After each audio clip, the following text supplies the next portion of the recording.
if I could ask you your birth date. You were born in 1928? Yes. And what was the July date? 22nd. July 22nd, 1928. And you were born in? Warsaw, Poland. And how's that spelled? Warsaw, W. Oh, Warsaw. I'm sorry. Sorry, excuse me. I don't know many, but I know that one. Born in Warsaw. And could I have your mother and father, were they living when you were born? Or, obviously. Your father? When I was born, they were living, of course. I don't make my living as an interviewer, believe me. Your father's name, if I could. Israel. Okay. Did your family, were they from Warsaw, from Poland? For 1,000 years. Long time. 1,000 years. Was he born in your father born in Warsaw? Oh, okay. And your mother's name? Rosa. Did you have brothers and sisters? And could I get their names? Joseph, Older? the younger, Younger? and Hannah, the youngest sister. Hannah. H-A-N-N-A?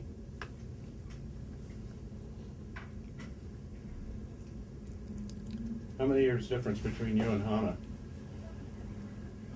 Joseph was born about 2 years after me, in the 30s, and she was born in 31. Joseph? What year was Joseph born, do you remember? Pardon me? What year was Joseph born? In 30. In 1930. Okay, so you lived in Warsaw, right in the city? So your father owned, you said, a grocery store. What type of store was it?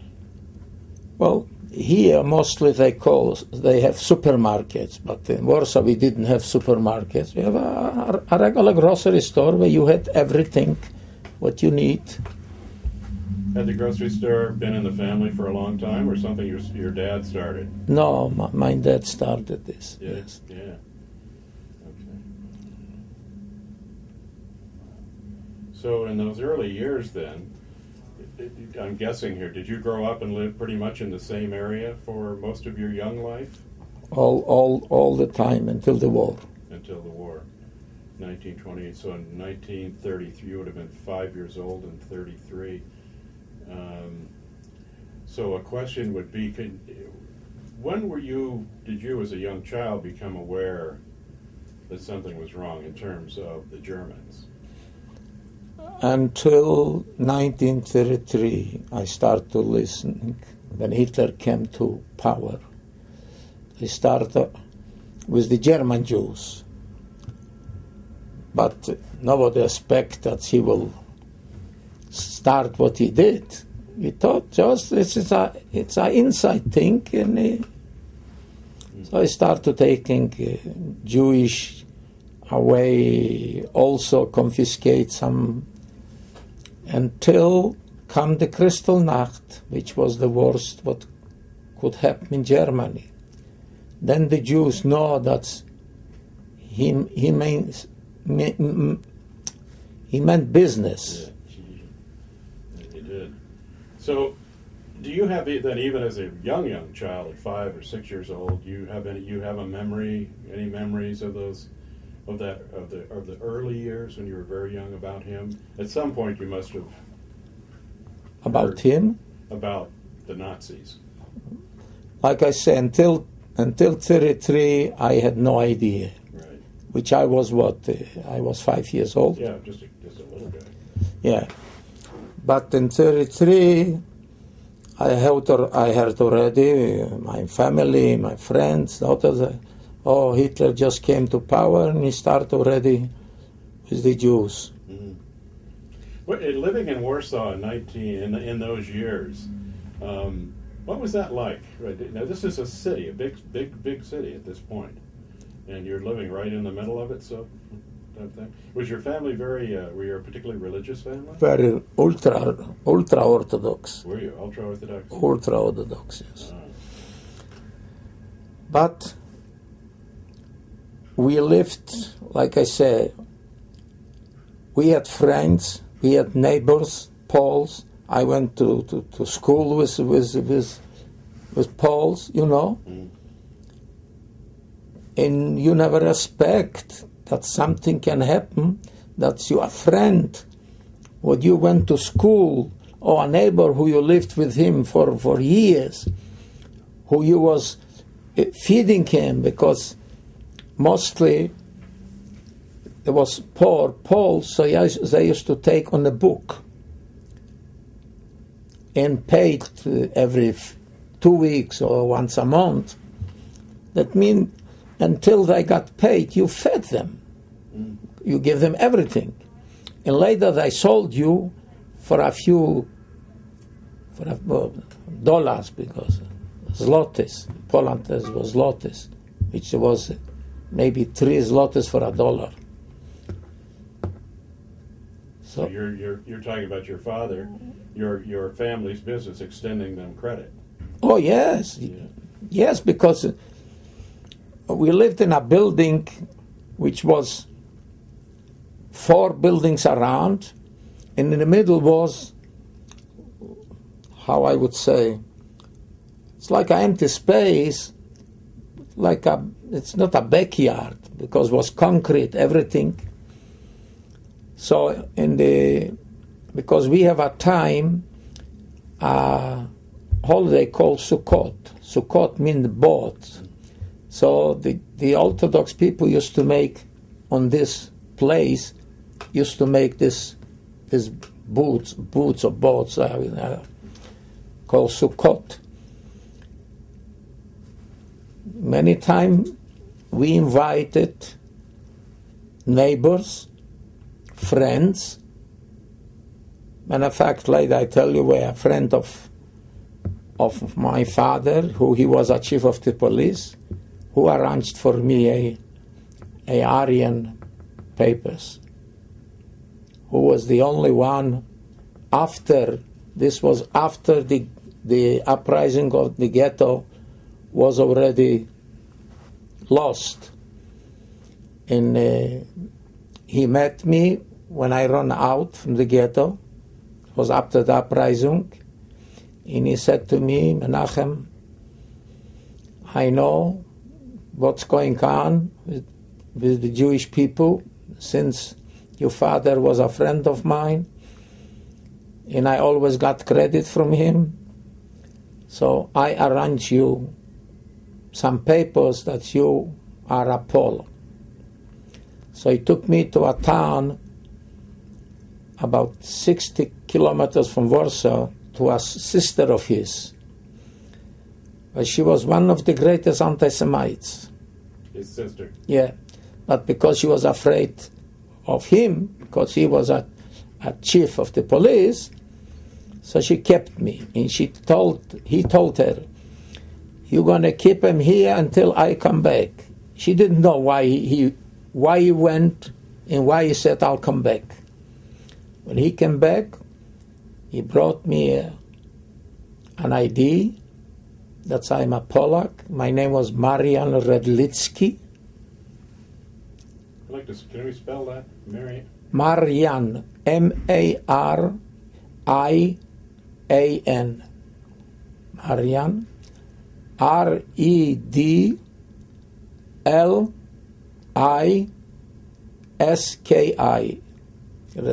No, C-K-I, I'm sorry. C-K-I, Redlicki. C-K-I, Redlicki, okay.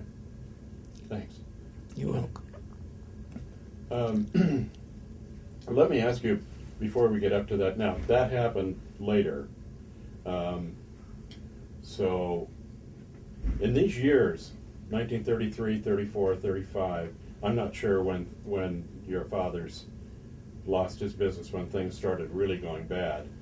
Wasn't 1931 when they occupied Poland. 31? 39, I'm sorry. 39, right, yeah. Right. 39. Right. In 1939, in September of 39, as I recall. So in those years, those early years, you're 5, 6, 7, 8 years old, did you begin to understand that you were being treated different? How did things start to go bad? When you became aware that your Poles, your erstwhile friends, maybe were beginning to turn against you? Did it happen like that? Not in the very, very young. But later on. We had a president. His name was Pilsudski. The Bolsheviks want to kill him because he was a general in the Polish army. So the Jews were hiding him. So he became president from Poland. So the Jews had a normal, good life. In May of 1935, he passed away. Came another president, which he was a Volksdeutsch. Volksdeutsch, you know what a Volksdeutsch is? Yeah. Volksdeutsch means it's one who descends, whose parents was Germans and came from the German. Now, how he became president? Because I was 7 years old then. Right.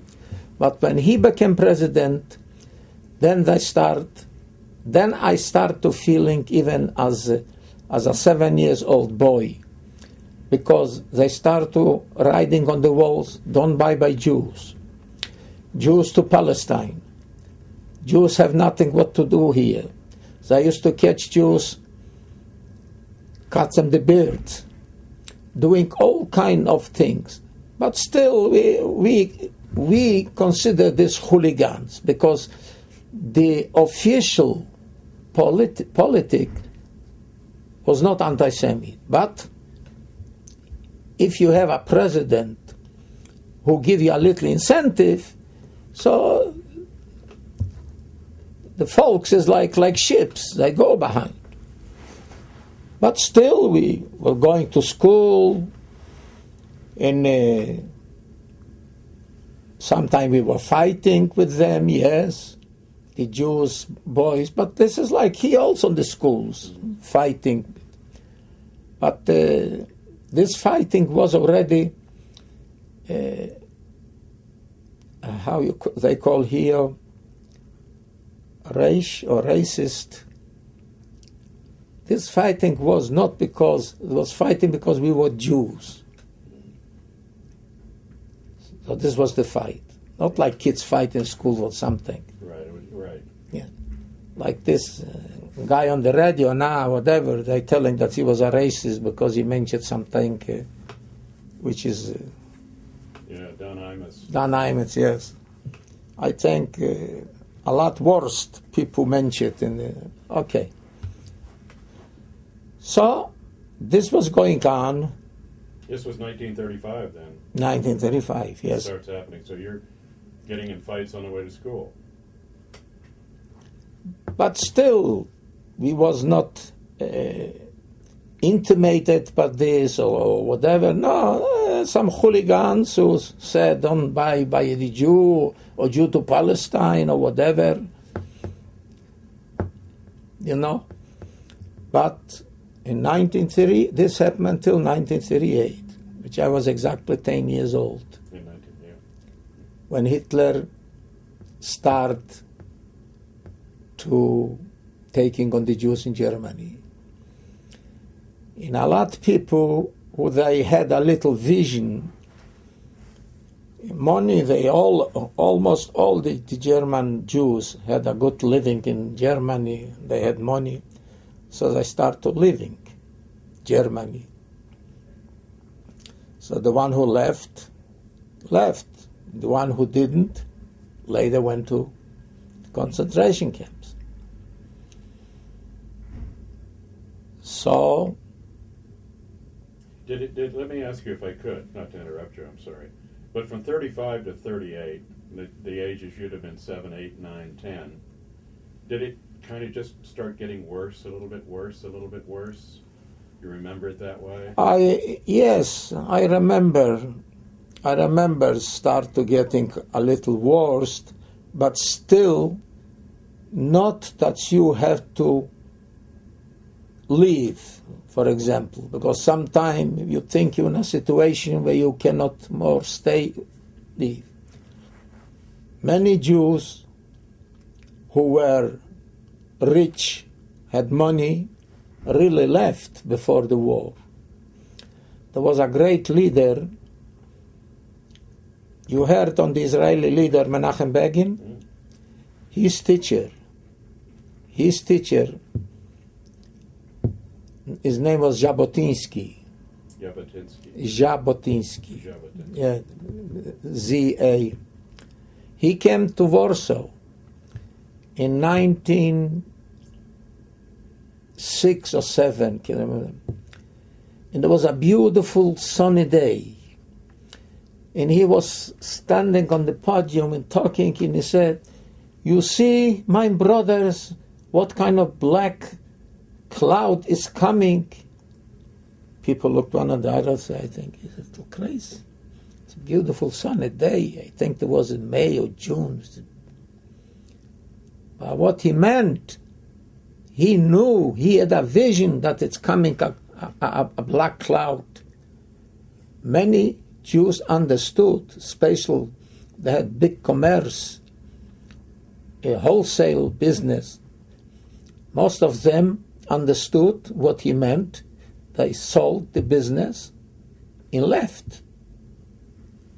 But my father, we had an aunt who immigrated to Argentina in 1935, and she was writing to my father, come to Argentina.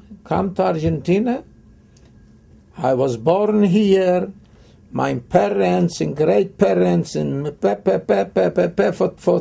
30, 40 generations, and I'm not living. This was his. Otherwise, so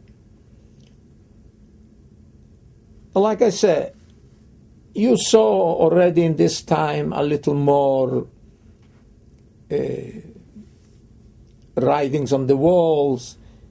If they sometimes I met all the Jews, they hit him, or they threw stones on him, but still they didn't intimidate the whole Jewish colony, as I say, in Warsaw. The fact is that my father had the business until the German occupied Poland. And he still have Polish buyers, customers, and he still was giving on the book. Many of them moved away, and they owned money, they left the address. The father used to send me, used to take the streetcar and goes to collect the money. That means we still had friends, we still was not something, like I said, to be intimidated that you better sell and run from here, because the black cloud really is coming. Nobody thought about this. When Germany invaded, do you remember how you and your family felt when that happened? I just remember that the bomb was falling like snow in the winter. This I remember. They were bombing Warsaw then. Bombing Warsaw. What's mean bombing? There was in the maybe 100 aeroplanes they had in this time, the Messerschmitt called. They bombed. That's not hardly a nice building left. Hardly.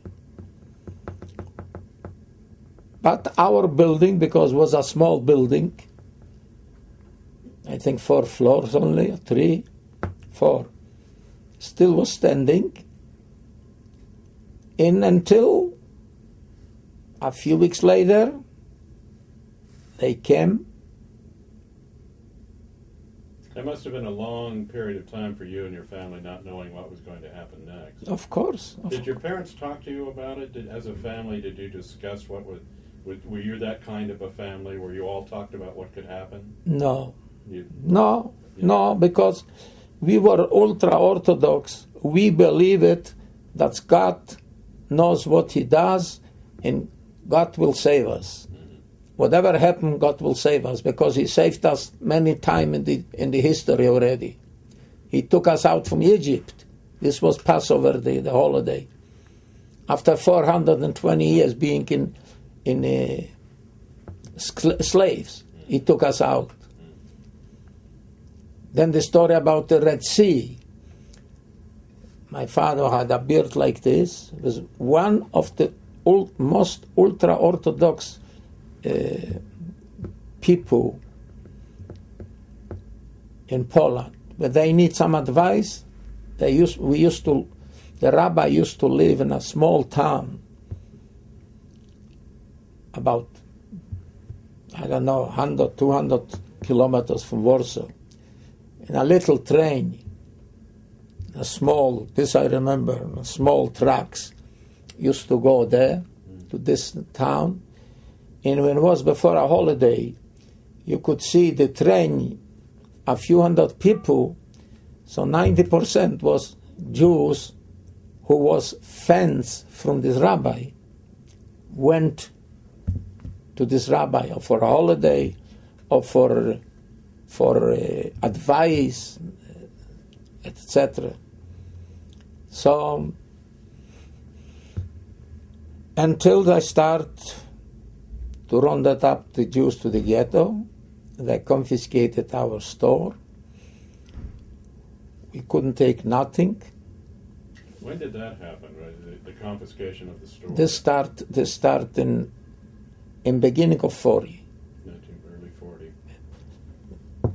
40. September 1st, he occupied. No, September 1st, he started to bomb Warsaw. The Polish army was nothing against them. Right, I read that, yeah. Nothing, absolutely. Some very brave men, though. There were cases I've read that there were Polish officers and men on horseback that charged German tanks. Well, there were some very brave men. They didn't have what they needed. Another thing I must tell you. When Hitler invaded Poland, Poland was sold already to him. He had already Poland palm of his mouth, because this President Ritz Schmigli was a descendant. Imagine not one, they had many aeroplanes. Not one even got up from the ground against the Germans, because it was sold. Poland was sold to the Germans. But of course, there was idealists between any country has.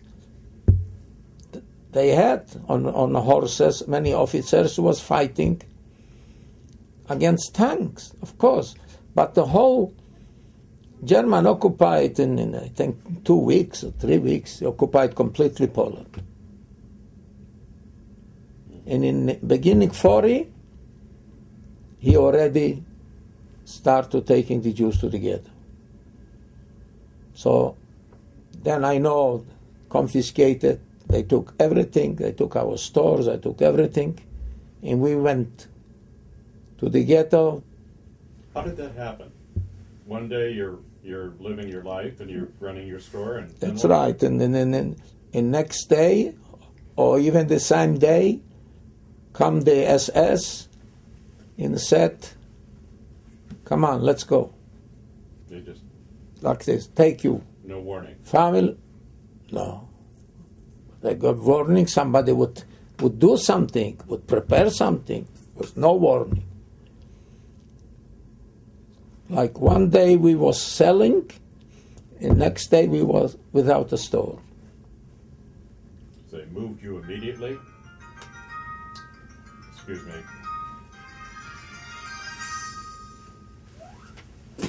I thought I turned that damn thing off. Excuse me. One thing I wanted to ask too, before we get to moving to the ghetto, where you lived,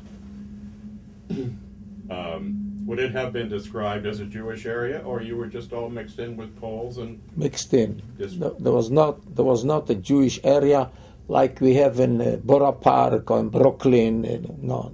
Everything really? was mixed in. Oh, really? Yeah. So, okay, so they take you over, they move you immediately to an area, again, what became the Warsaw Ghetto. Yes. Where was that? How far was it from you? I would say maybe 20 blocks. And what happened? What did they do with you? Where did they make you go? They had prepared already rooms. They put us with 3 kids in 1-room apartment, a room and a kitchen, and a bathroom. That's it. A kitchen, a bathroom, and 1 room? For your whole family. What was your parents' state of mind at this? I mean, I can guess, but how did they deal with that? Well, like I said, my father still believed that the Lord will save us. We're going through a crisis, but the Lord didn't forget his children.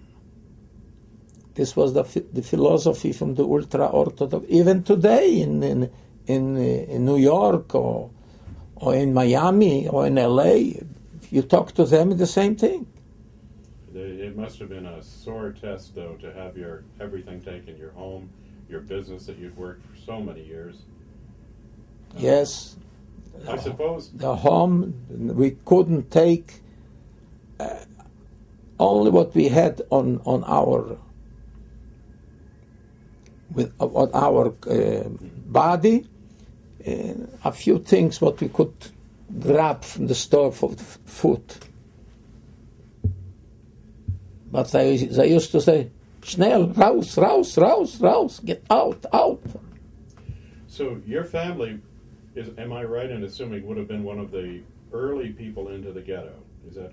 It's not.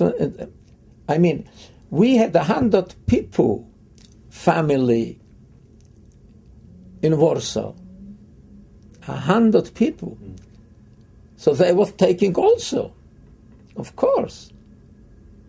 I wouldn't say that we are the first one.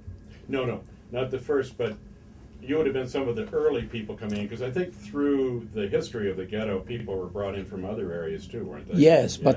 but the Warsaw was the first one. Yeah. The first what they had what is close, what you have them here.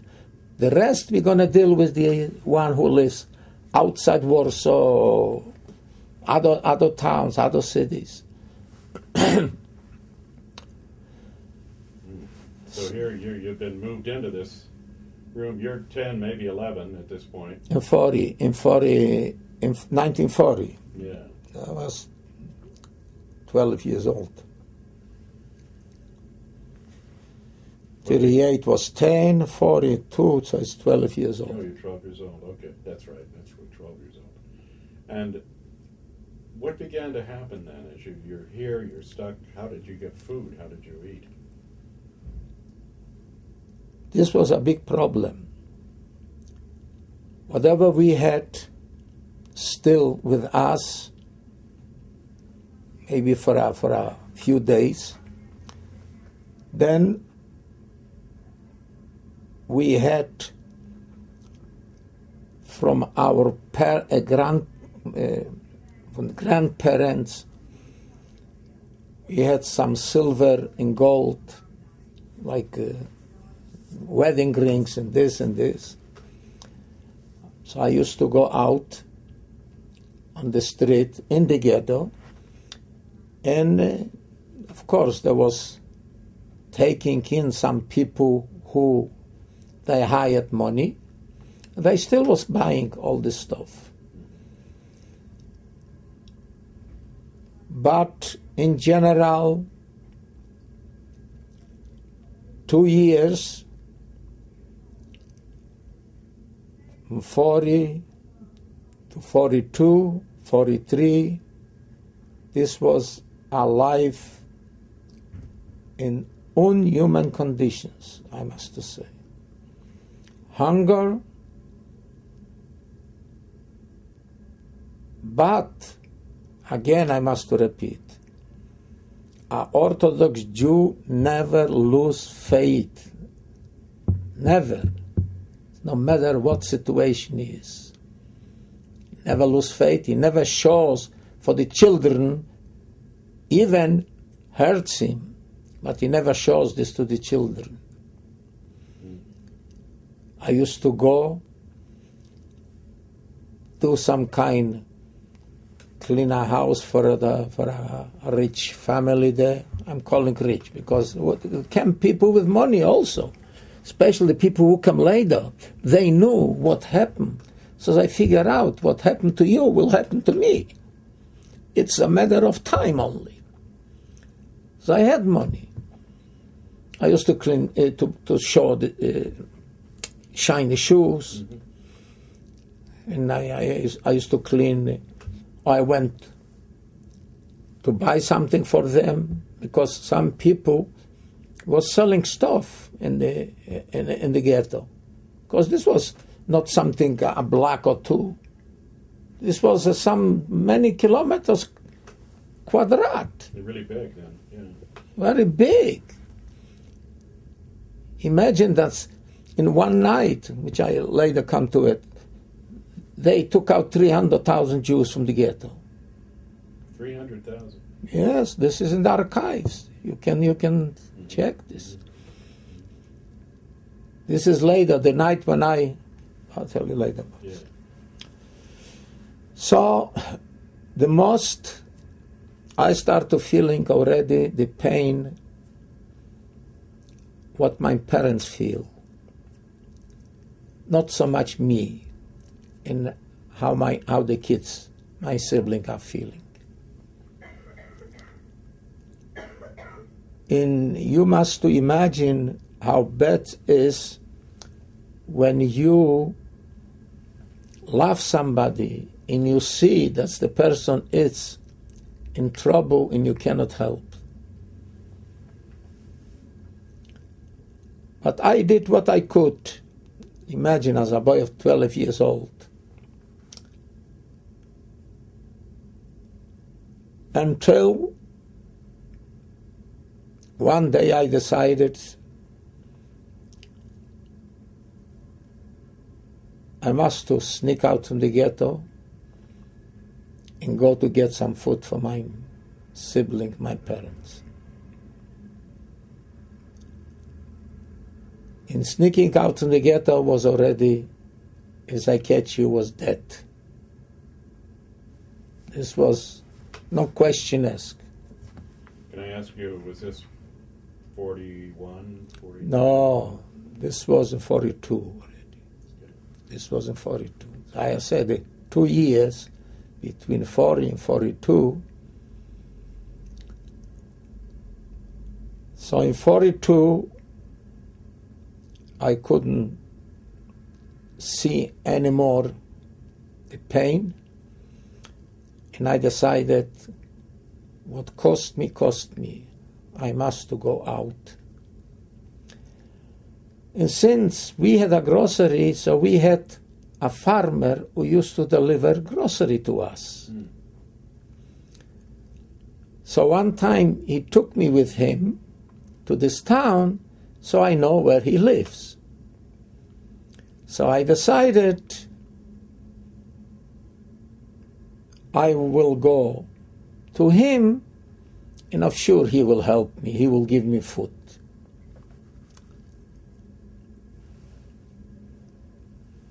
But this was about 40 kilometers. It's about 25 miles. And you cannot walk in daytime, and you cannot walk at night when you see a car coming, because you don't know who is coming. But still, I walked and I came to this farmer. Was maybe an hour before midnight. If you don't mind my asking, how did you escape? How did you get out? Oh, people made some little holes in the wall where you can crawl out. You knew where they, being a 12-year-old boy, you knew. Yeah. Because before this happened, I was walking around in the ghetto, first looking for some food, looking for some job, looking for something. Mm-hmm. So I know already where the holes are. Were you a pretty active kid? Were you kind of an athletic kid? Yes. Yeah. Okay. So when I came to this farmer, he knew already the situation in the ghetto.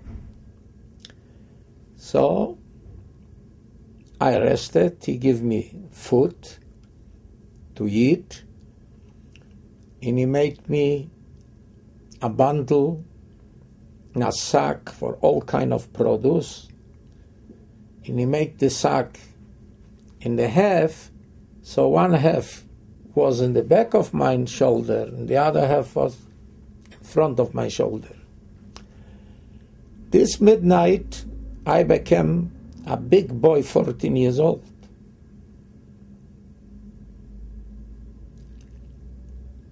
Now, I have a bigger challenge, because I have to walk at night, and I have to carry with me, it's no matter how much was there, but a 14 years old boy who was for two or 3 years, no food, no nutrition almost. But like I said, the power to bring food for my parents. So I walked again overnight. Now I have again the challenge to sneak into the ghetto. And all that food you're carrying now. Of course, the food I had to take off. First to sneak in myself, and later to pull the... But, thank God, I was saying then and saying now, I succeed. And I was so happy that I have food for my parents, for my siblings. And I came home. You can call this home. Of course, it was a home. And I found nobody. It looked like a robbery. Everything turned down. Everything. Because they knew that a lot of Jews, they had gold with them. So they was looking, the drawers and unders, but it's made like a robbery would be. What happened? Now I have the food, haven't got to who to give this. Still, I left the food in this house of mine, and I went out on the street looking for some information. The street was deserted. You didn't see even a live soul. But walking, I met an very old man. I don't know, I didn't ask him how he is there or what, because I said, what happened? He said, the night, and I told him, I'm just coming from this town, with food and this. He said, this night, but he went, the SS rounded up the ghetto, took away 300,000 Jews, including all your family. All the family, all cousins, everybody, about 100 people. Where? Nobody knows where. So what you do now, 14 years old? No family, no parents, nobody left. Of course, there was still some young people in the hiding.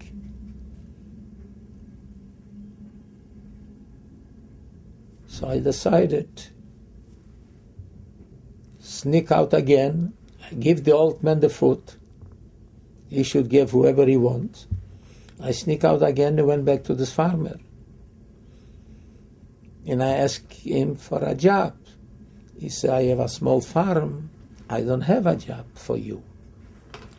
But I will try a friend of mine. So he went to this friend, and of course he didn't tell him I'm Jewish. He just said this boy is a son of a friend of mine, which lives in Warsaw, and he gave me a job. Another farmer. Working there about maybe a week or two, he was suspicious.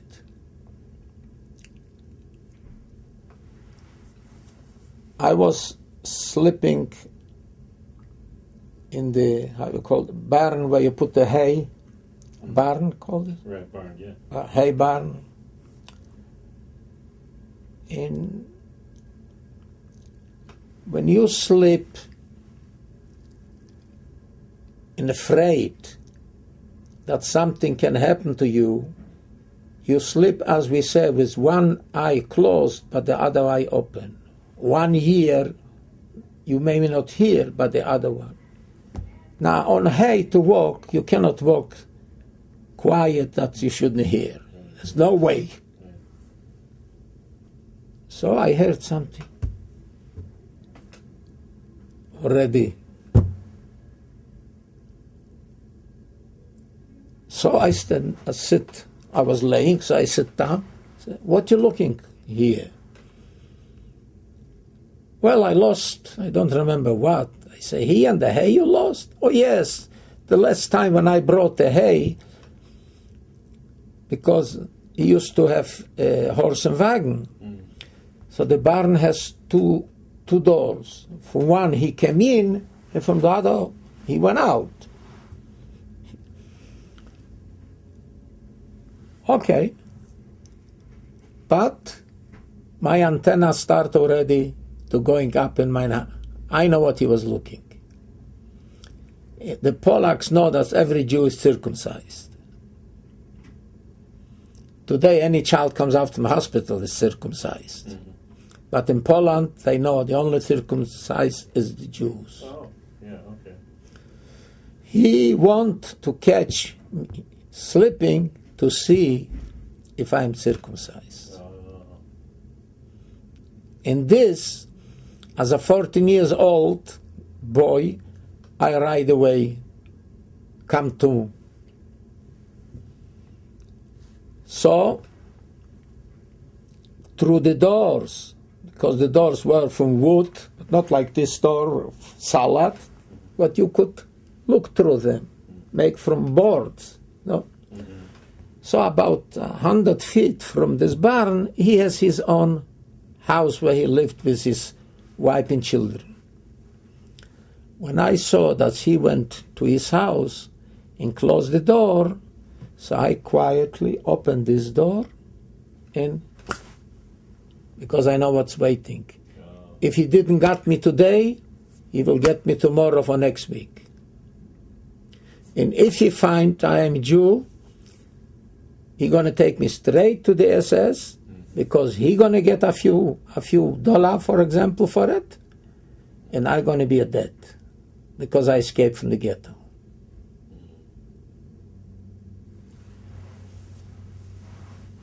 Can I ask you something here at this point? Sure, you can ask. By this time, because of your time and your family's time in the ghetto, you must have seen many things in the ghetto. So you knew then the Germans were killing Jews. No. Didn't know. Nobody knew. But they knew. They used to take Jews, as I said, they taking them to work. Nobody knows that they're killing Jews. So while you were in that ghetto, you didn't see any Germans killing anybody at that time. Okay, all right. Sorry, okay. Back to. So you got out of this farmer's place. that night. And I figured out I go to another small town. Gee, you're just a young guy. You're just a young kid, aren't you? You're running from the dead. No direction. Wherever you go, you go.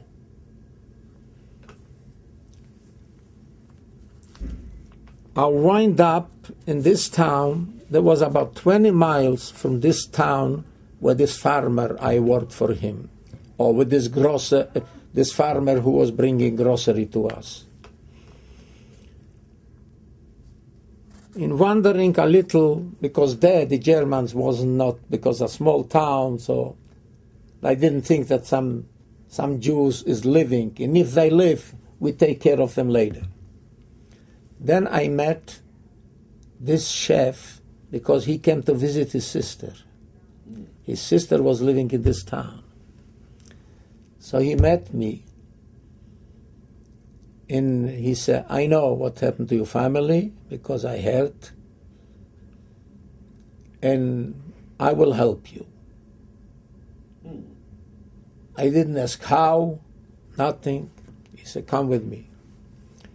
Took me to his sister, and he said, this boy is a son of a friend of mine, a long years friend, and he gonna stay here until I come back. He didn't told her where he goes, what he gonna do, nothing. But in her behavior, I saw that she was grilling with the teeth because she couldn't do nothing to me. Because I see money here and I cannot grab them. You understand? Because my brother is a chief of the police, he would kill me. So he came back and he brought me this ID. His sister still didn't know. He called me out, said, come, I buy you something to eat. Because he know that his sister was not such a great giver. I buy you something to eat.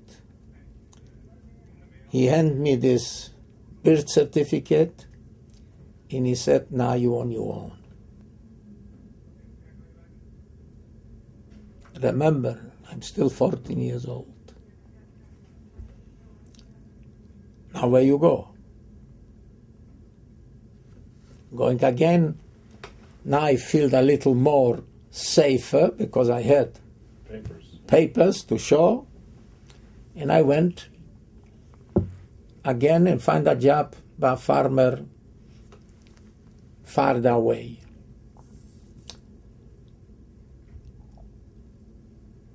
Working by this farmer, the partisans blow up a bridge.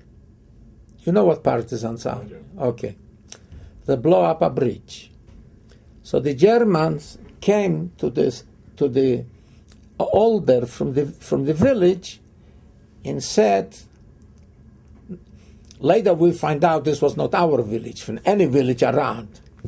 We need, for example, they know that there is 30, 40 farmers living in this village. Everybody has to give a person to work to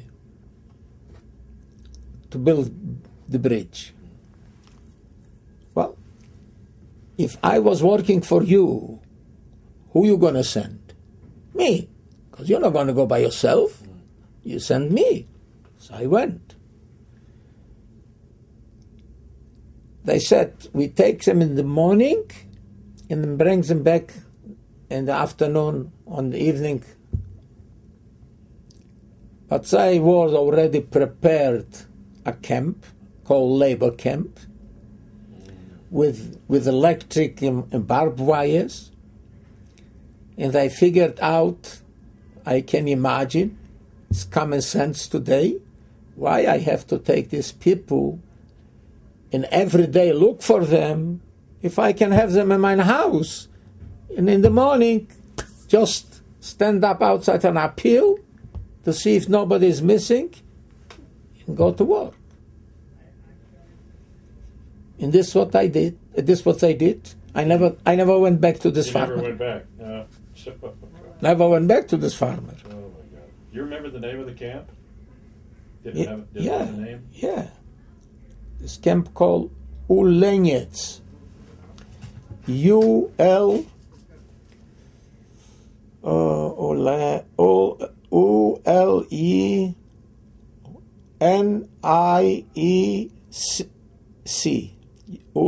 Ulenyets. Thank you. If you someday talk to Jill, she remembers good this name. Okay. Because she was the first one since I came to Portland.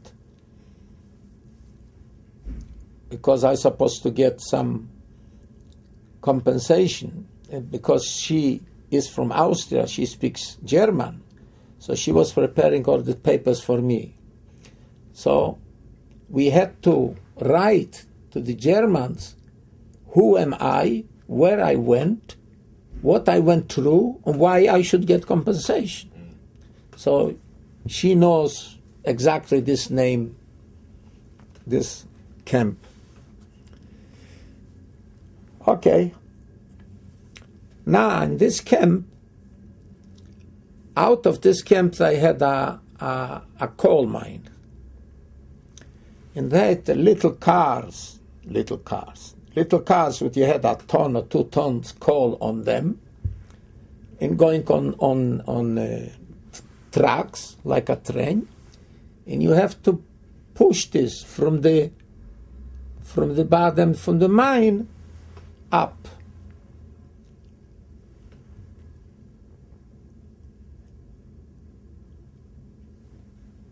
Being in this camp, the food was so little and so bad that all the people used to lose the strength every day, day by day. Because I was still a young guy and others like me. So if a person was pushing this little car and fell, and we didn't catch him right away to stand up, he was shot. Anyone, because if you're not good to work. And you saw this happen? Oh, how many times we run to pick up a person, an older man.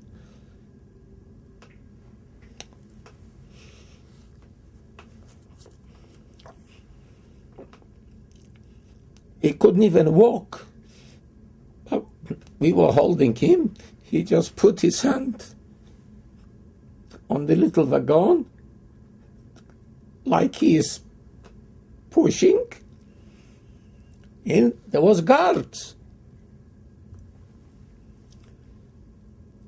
And not one time I saw special, they called the Hitlerjugend, the Hitler Youth. Hitler Youth, yeah. Yeah, Hitlerjugend. If an older person was a guard, he was not bad. But the youngers, they were so brainwashed from Hitler that he could kill his own parents. The Führer says, we have to do. So I saw more than once, where the Hitlerjugend was the guards, and some person fall, they shot him straight. And these are very young men, these guards, aren't they? Oh, mostly in the 20s or... And so they're shooting, because in this camp, you were at this point a Pole. You were a Polak at that Yes, point. yes. So you were with other Polacks, so they're shooting Polacks. They're shooting Polacks. It was not Jews. Yeah, No, not Jews. no. Was just the philosophy was, if a person cannot work, He's not there. no use to keep him, no use to give him food. I never knew that. Well, Jesus Christ. I think a lot, not just you, a lot of people don't know this. And I tell you the truth, this is the first interview, but I'm telling this, because in the other interview, if you see here, or in this portrait, you will not see this. This is the only interview which I'm telling you this story about the labor camp, about this. Others, yes, I know about the ghetto. They know about me sneaking out from the ghetto, going. Well, was the guards' attitude? Did they harass you in other ways, or did they just want to get the work done? And if you fell no, down, they didn't arrest you. No, okay, just if they fell down, then you were no good. in you, if you work, you couldn't talk, you couldn't look around. You have to just stay worked. How long you worked, you were okay. How did they feed you? I mean, you said you're not getting enough food. When did you get food? They give us food. They give us on the morning 200 gram bread, 200 gram, which is 455 gram, it's a pound. So 200 was less than a half a pound. Now you can imagine 8 ounces. I think any roll has 8 ounces. Okay. They give you this. And a coffee, what was 90% water,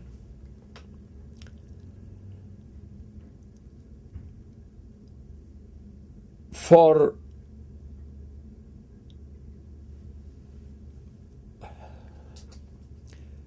lunch. We didn't have lunch because we didn't come home for lunch. We was back there. So we ate when we came home, as we say. So we supposed to get 1 kilo potatoes in a soup. But the guards, or the commandeers, whatever, they sold the potatoes on the black market. And for us, if you got in a bowl soup, you had to dive to find a potato. And then, which is true, every month, I think, came an inspection from officers. And they ask us how we are treated. So it can be true. They didn't know. Can be true. I don't know. That you think that somebody had the guts to say? No. No. Thank God, no. Because if you mention one word, they go away. You're dead already. Yeah. Oh, the best things. Oh, danke schön, danke schön. I met another boy in this camp. We got friendly because I was 14, he was 15. But I didn't know he's Jewish. He didn't know I was Jewish. God forbid to mention this. Oh, yeah.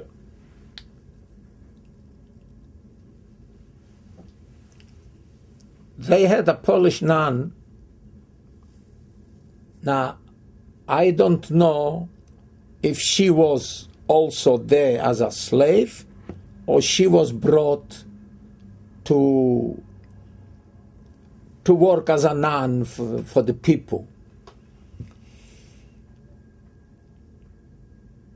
She felt very sorry for us because she saw 2 young boys one day she comes and she say, if you would have the opportunity, would you like to go out from here? You're going to say yes? What do you know who she is? Oh. Maybe she's a spy sent from the Germans. This what she has, the nun's clothes on her. Doesn't say nothing. We didn't enter nothing, but she understood. She said, I understand you don't trust me. I understand this. She left. Now we were talking, in the guy, what do you think? She was a real nun or she was... Well, past a week, she comes back again. Ask the same question. And I promise you, she said, if you want to live, I help you.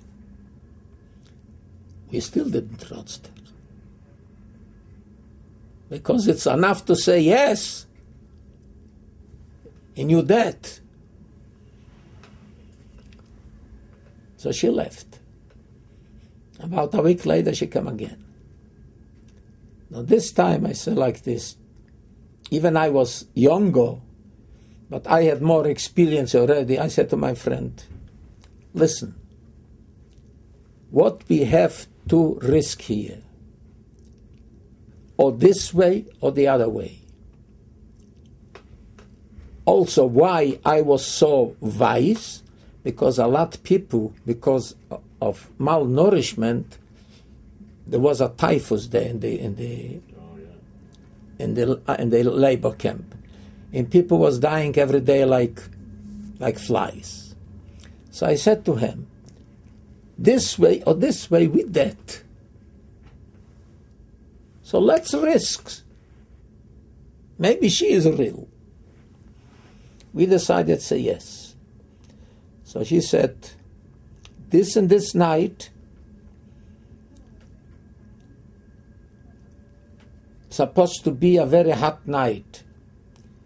You're not going to sleep in the barracks. They made barracks from aluminum sheets. So it was 80 degrees outside, it was 120 inside. Yeah,